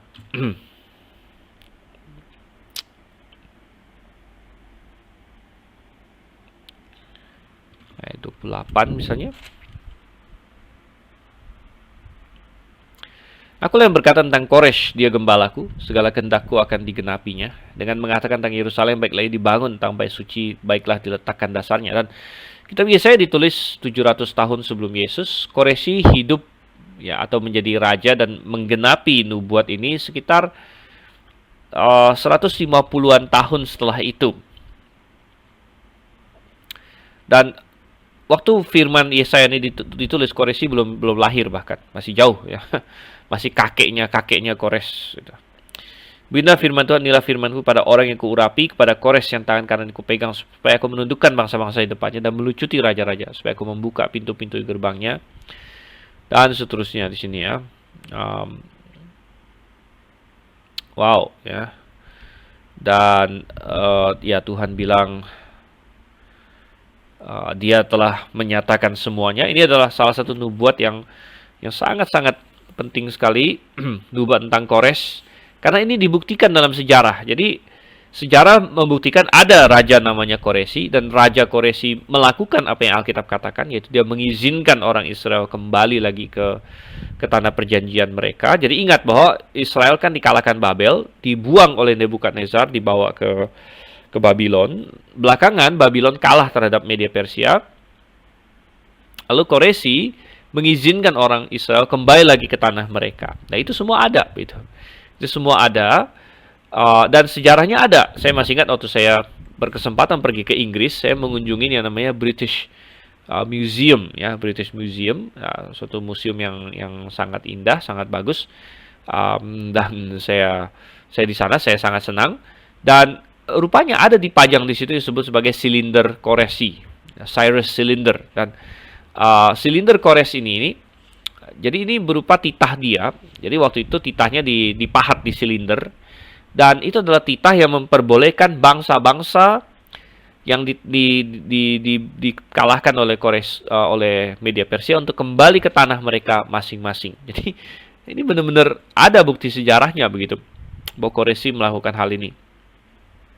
Dan ya bayangkan, ini nama orang saja bisa dikasih tahu 150 tahun sebelumnya. Nah, saking kuatnya bukti ini, ya tentu iblis tidak tinggal diam, gitu ya.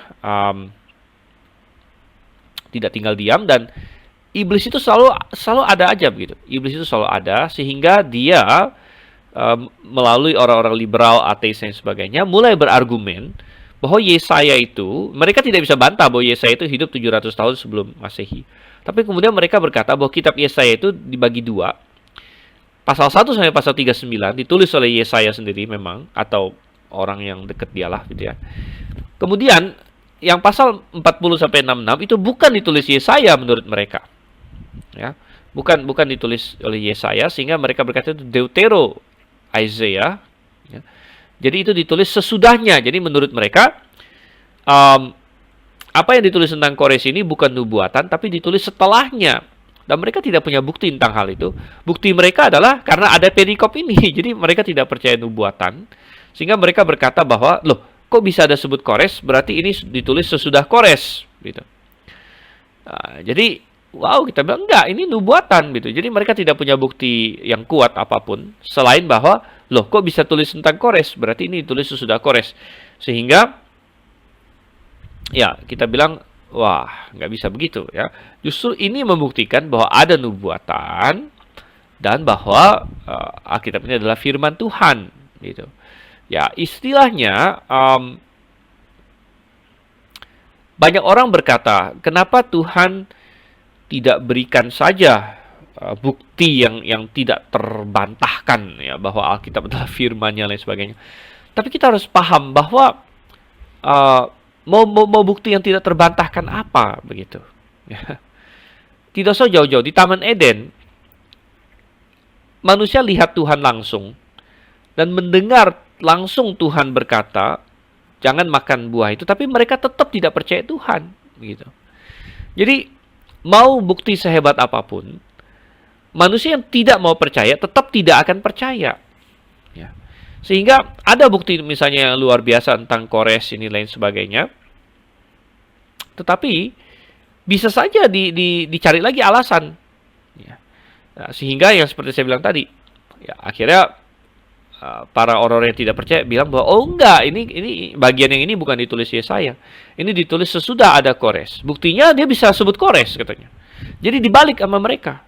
Kita bilang bahwa Yesaya hidup 700 tahun sebelum Yesus, dan dia bisa menulis ini, Kores 150 tahun kemudian, namanya sudah dituliskan. Ini adalah bukti nubuatan yang luar biasa, bukti bahwa Alkitab adalah firman Tuhan yang maha tahu.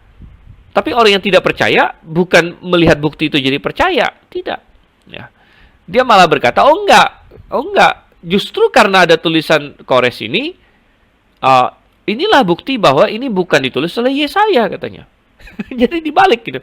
Bagi kita ini adalah bukti bahwa ini nubuatan yang luar biasa, ini bukti firman Tuhan. Karena hanya Tuhan yang bisa memprediksikan masa depan, bahkan 150 tahun ke depan. Gitu.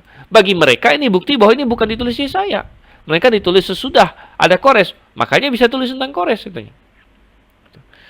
Nah, jadi padahal tidak ada alasan, tidak ada argumen yang kuat kenapa kitab Yesaya itu harus dibagi dua begitu. Sedangkan Yesaya sendiri memang benar-benar hidup 700 tahun sebelum Yesus.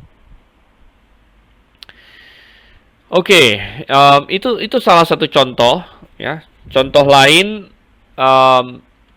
ya, kalau misalnya di dalam Alkitab sendiri itu banyak sekali apa yang dinubuatkan di awal lalu bisa digenapi di setelahnya, itu banyak sekali segala nubuat tentang Yesus akhirnya digenapi ya. Tapi saya sengaja mencari yang Kores ini karena yang Kores ini ada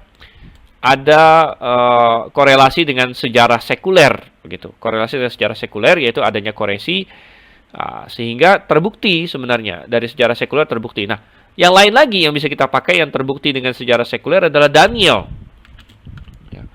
Daniel di Daniel pasal 2, pasal 7 dan sebagainya, banyak sekali, kita tidak punya waktu untuk membaca semuanya. Tapi Daniel memprediksikan atau sudah menubuatkan melalui mimpi Nebukadnezar tentang 4 kerajaan dunia. Yang pertama adalah Babel. Oke, Babel tidak perlu diprediksi pun sudah tahu karena memang Daniel sendiri hidup di zaman Babel. Ya, kemudian habis itu Media Persia. Ya. Nah, Media Persia juga Daniel sempat lihat, tapi itu di akhir hidupnya. Waktu Daniel bernubuat tentang Media Persia yang di mimpinya Nebukadnezar, ini dia masih di zamannya Babel ya, belum zaman Media Persia. Walaupun nanti Daniel sudah tua, akhirnya memang Media Persia menang.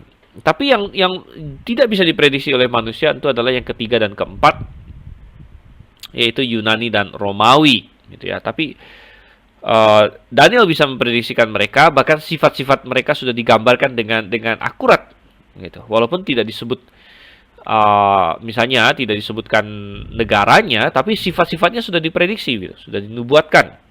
Ya. Alexander Agung sebagai pemimpin Yunani sudah dinubuatkan walaupun tidak disebut namanya, tapi karakteristiknya bahwa dia akan menang dengan cepat sekali, ya, tapi kemudian dia akan mati pada saat masih muda, ya, di pertengahan. Nah, ini coba kita lihat di Daniel pasal 7 dia.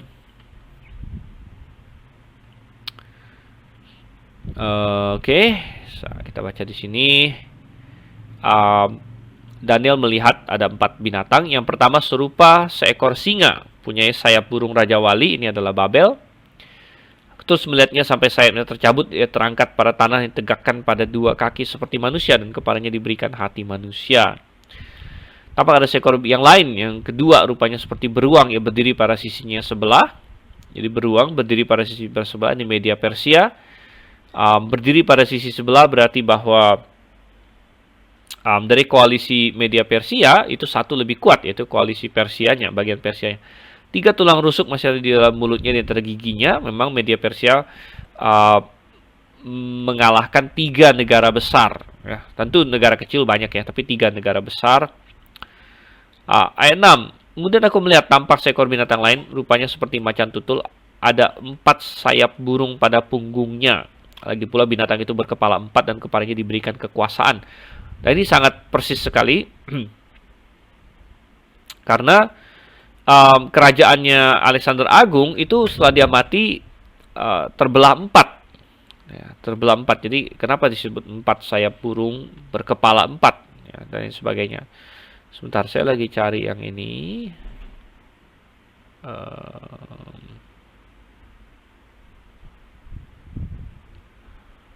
Ya, dan ya ini kalau kita eksegesis Daniel tentu ini ya panjang lebar.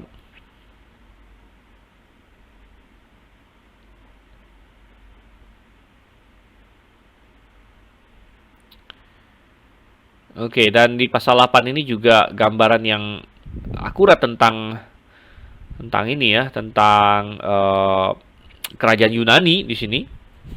Lalu ada nubuat yang akurat tentang Antiochus Epiphanes.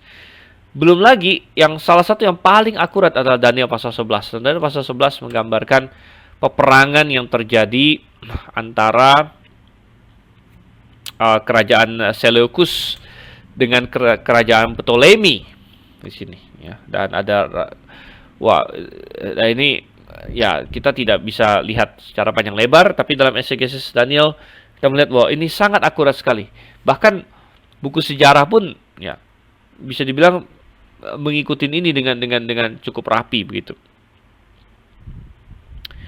Oke, jadi itu semua adalah gambaran dari kemahatauan Tuhan yang sangat luar biasa sekali. Kalau kita kaitkan dengan apa ya? Dengan yang sekarang sedang terjadi, kita bisa membandingkan. Misalnya Tuhan sudah memprediksikan banyak hal, banyak sekali nubuat yang sudah terjadi saat ini. Tuhan memprediksikan bahwa Tuhan bernubuat bahwa di akhir zaman homoseksualitas akan meningkat. Benar nggak itu? Nah, benar sekali rupanya. Ya, benar sekali. Dan ini sangat berbeda dengan Benny Hinn ya, salah satu nabi palsu. Benny Hinn pernah bernubuat bahwa Tuhan akan menghabiskan dan akan memusnahkan kaum homoseksual di Amerika. Ya, dalam tempo waktu 10 tahun atau berapa gitu waktu itu dia bikin nubuatnya. Dan itu jauh dari kenyataan, malah kaum homoseksual makin banyak. Dan ini persis seperti yang Tuhan Yesus katakan, ya, bahwa kedatangan anak manusia akan mirip seperti zamannya Lot di Sodom dan Gomora gitu. Ada banyak lagi. Tuhan berkata bahwa di akhir zaman manusia akan semakin mencintai dirinya sendiri. Oh, itu benar sekali. Ya.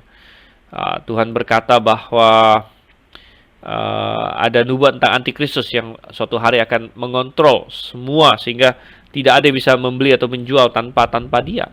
Dan kita bisa melihat bahwa pergerakan teknologi dan politik semua semakin mengarah ke sana.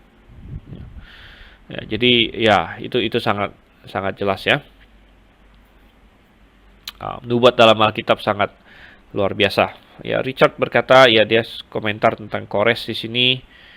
Apa ini? Pembuat silinder human rights pertama di dunia ya. Jadi ya ada silinder ini ya, Kores tadi sudah kita singgung. Saya pernah lihat itu di British Museum. Jadi di balik ini ya, kotak tentunya saya nggak bisa pegang-pegang. Dan ya ini adalah salah satu bukti lain bahwa Alkitab adalah firman Tuhan.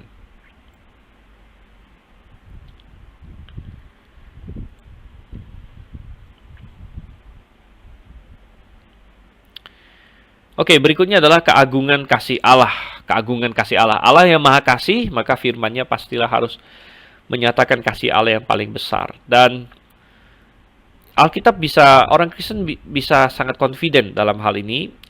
Boleh dibilang tidak ada kitab lain lagi yang bisa menggambarkan kasih Allah yang lebih besar daripada yang ada di dalam Alkitab. Gitu. Ya, ini adalah salah satu hal. Ya, mungkin kalau orang lain bisa berkata Allah maha kasih, kita bisa tanya gimana caranya Allah maha kasih. Nah, kalau Alkitab dengan Allah yang ada dalam Alkitab, dengan Yesus Kristus,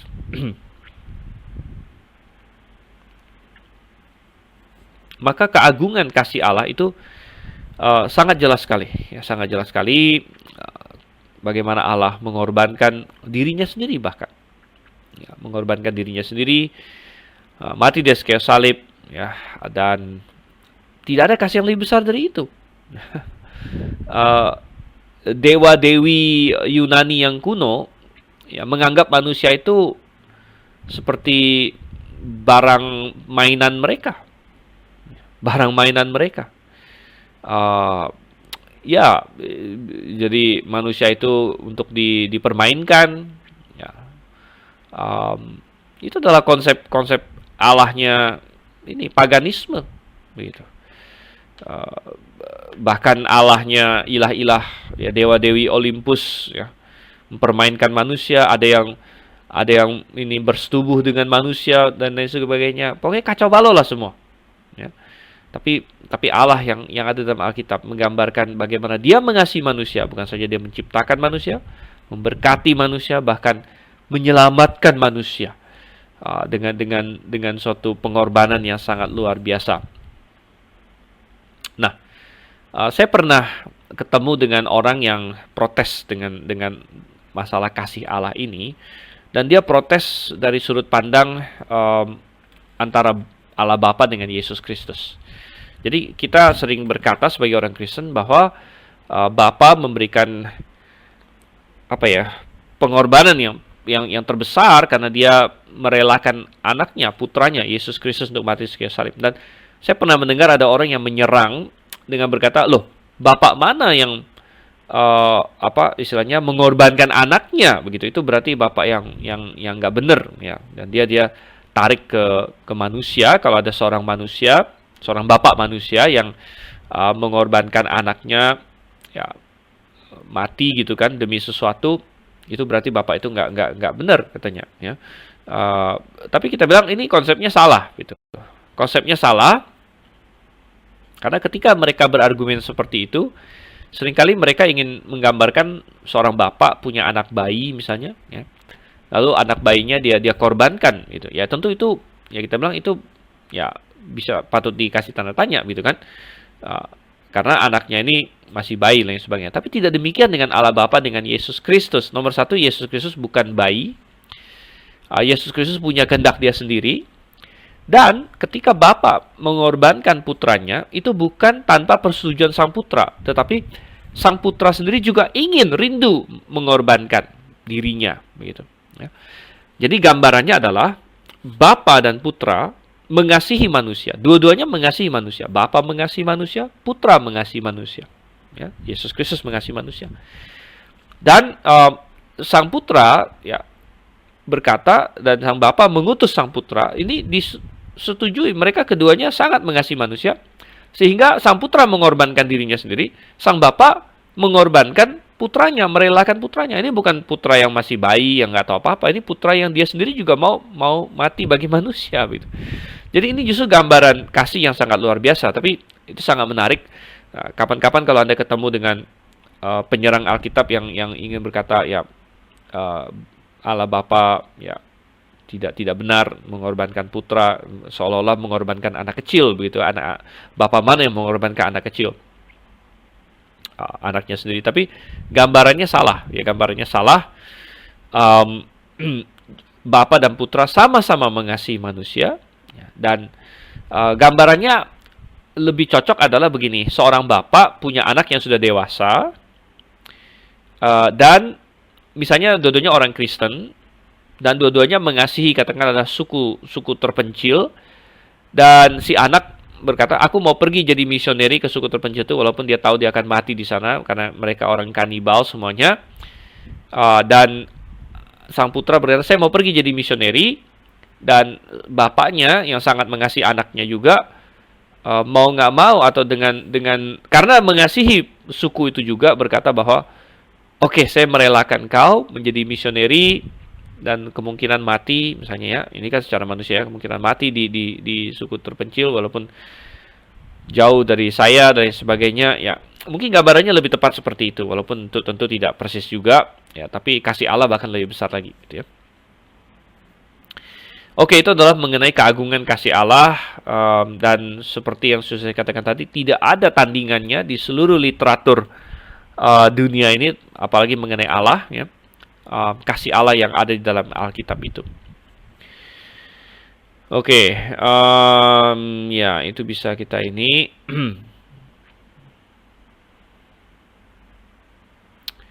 Oke, ada pertanyaan dari Firmina.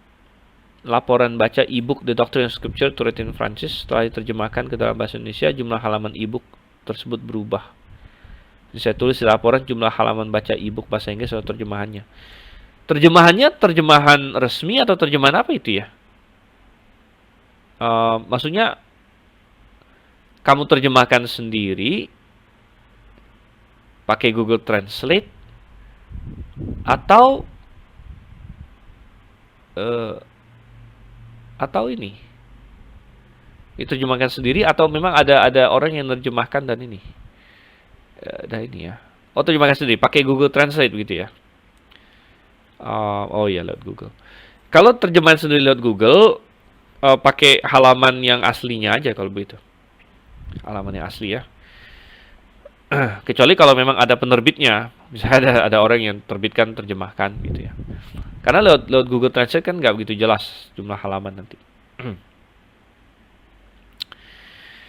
Oke, kemudian selanjutnya, by the way itu berapa halaman ya di PDF itu kalau nggak salah? Coba saya cek. 90 ya, 90 halaman ya, oke. Ya.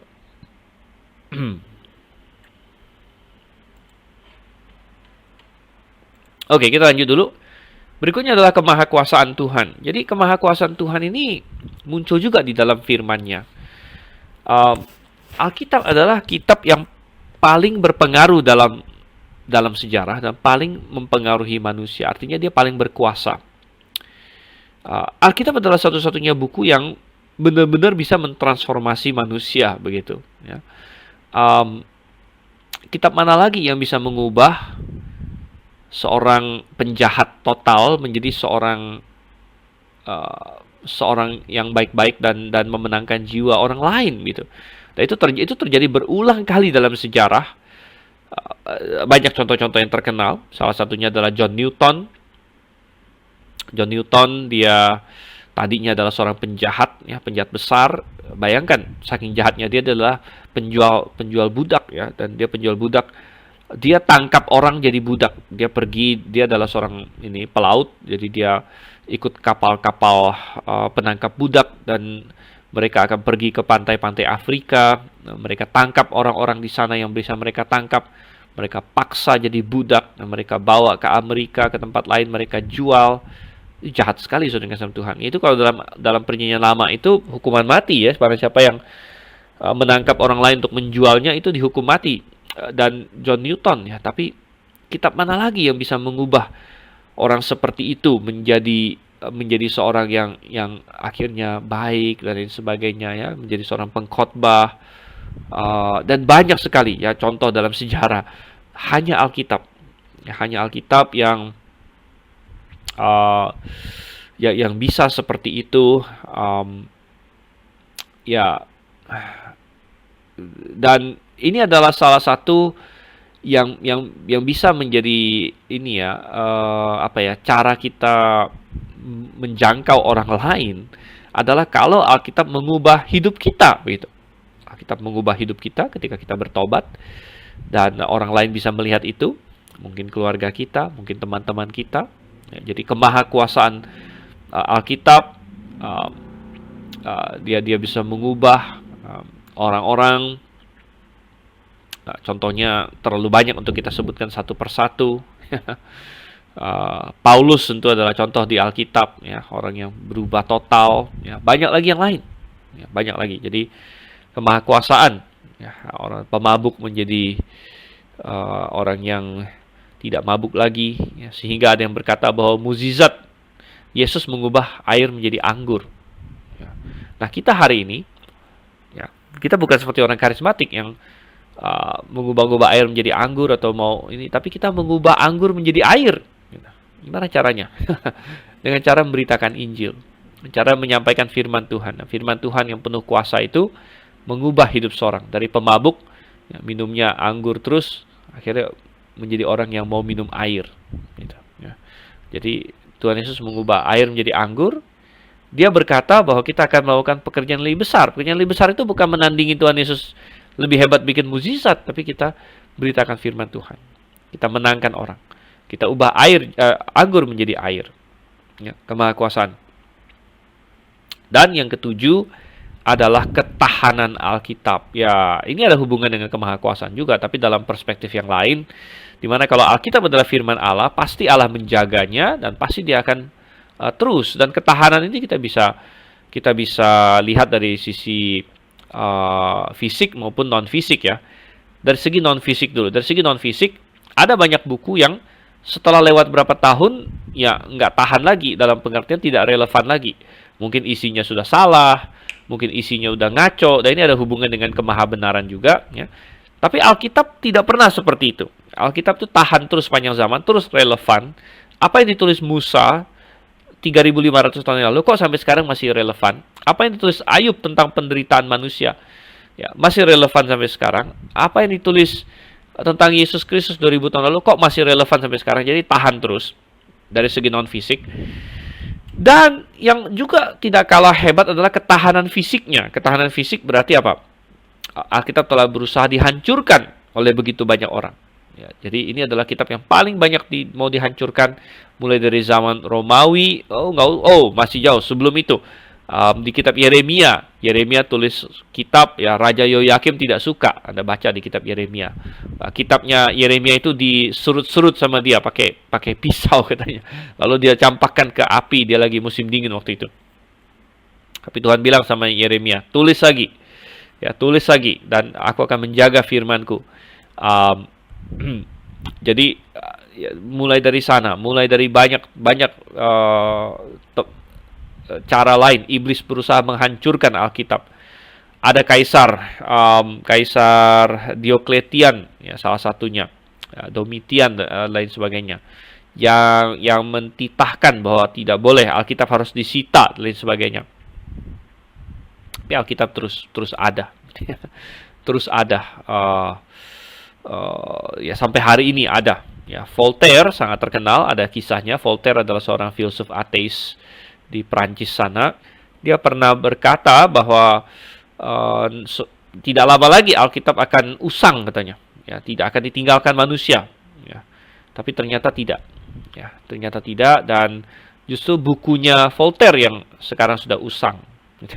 Dan ironinya, rumah yang dipakai oleh Voltaire belakangan dibeli oleh lembaga pencetak Alkitab. Ya, jadi ya itu Tuhan sengaja bikin ironis seperti itu juga.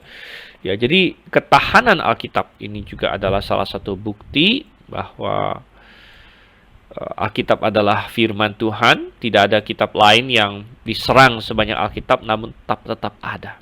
Ya, tetap ada dan terus ada, terjaga sampai sekarang. Bahkan sekarang, ya, negara mana yang mau memblok Alkitab udah susah. Alkitab ada di mana-mana, di Google Store, Play Store ada, di Apple, di mana-mana, di internet, ya, Alkitab ada.